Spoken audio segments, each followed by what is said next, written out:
Hi everyone, this is Michelle from UK Nat Sisters, and today I'm going to be discussing about texturizers and relaxers.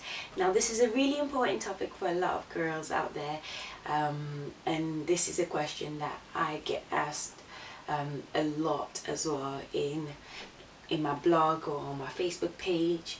A lot of people really don't know the difference, and I understand why. It's a bit of a grey area. A lot of people will not agree with what I'm about to say right now, but some might do actually. It's completely my personal opinion on what texturizers are and what relaxers are. So for me, texturizers and relaxers are the same.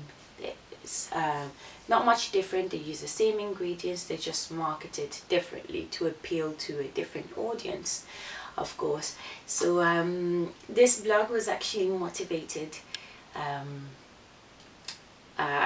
by a conversation I was having with a couple of girls the other day, and a particular person said that they're still natural because they texturize their hair and they don't relax their hair. And I looked at her and I'm like, that's actually not true. You are no longer natural from the moment you texturize your hair. And she looked at me funny. She was like, no, relaxers and texturizers are not the same. And I'm like, yes they are. And because I didn't want to go into an argument with the person, so I just left it. But then I thought maybe to do a blog and hopefully to clarify to some people who are a little bit confused about what is a texturizer and what is a relaxer. So this is what I've done. I made a couple of researches to see the difference between the two, and I actually went out on my way to this shop where I normally buy my product to look at the ingredients that texturizers and relaxers have. So this is what I found. Okay, so what I found online, a lot of naturals were saying, a lot of experts in natural hair or in hair in general have said that relaxers remove 80 to 90% of the curl pattern.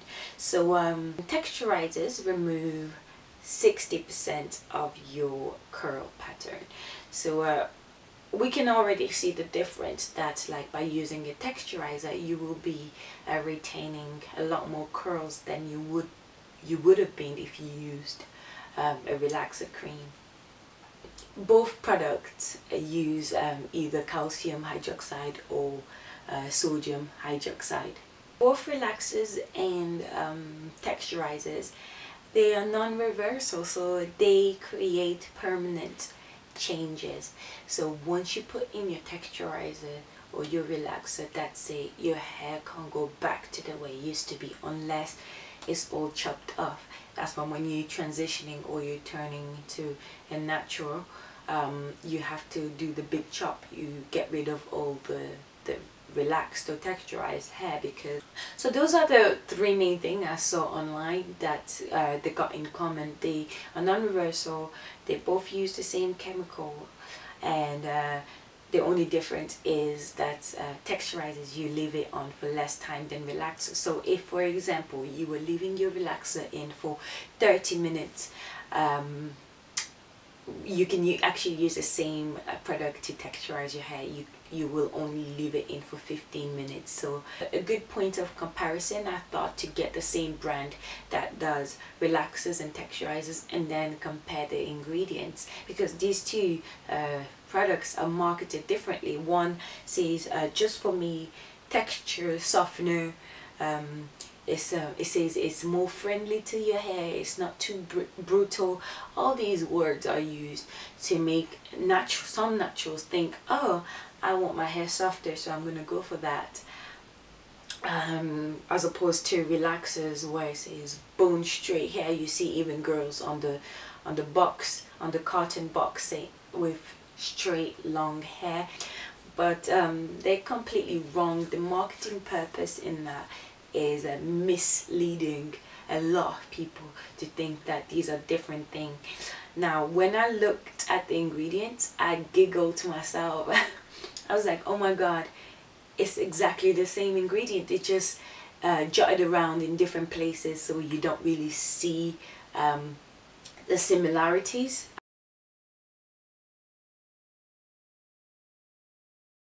For texturizers, they have water,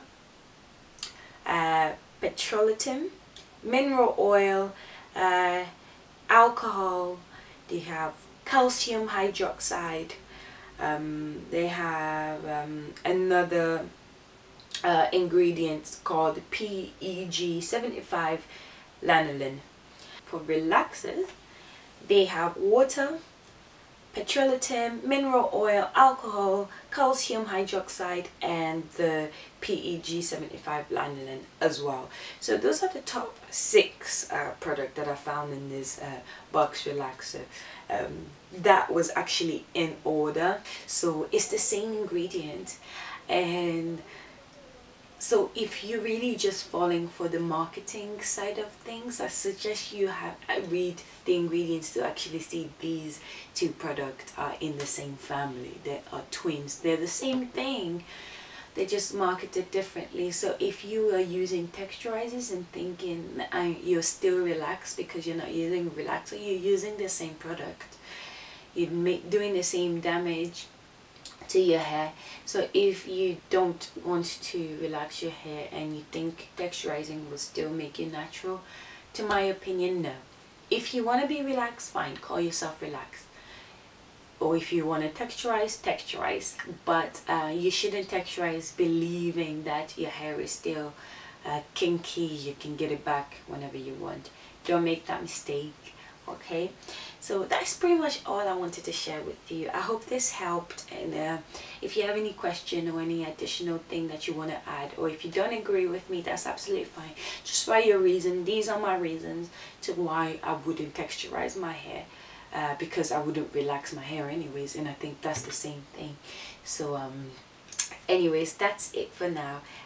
Thank you for watching, and like I said, do leave your comments, like my videos, and remember to subscribe to my channel, and also follow me on Facebook. So thank you.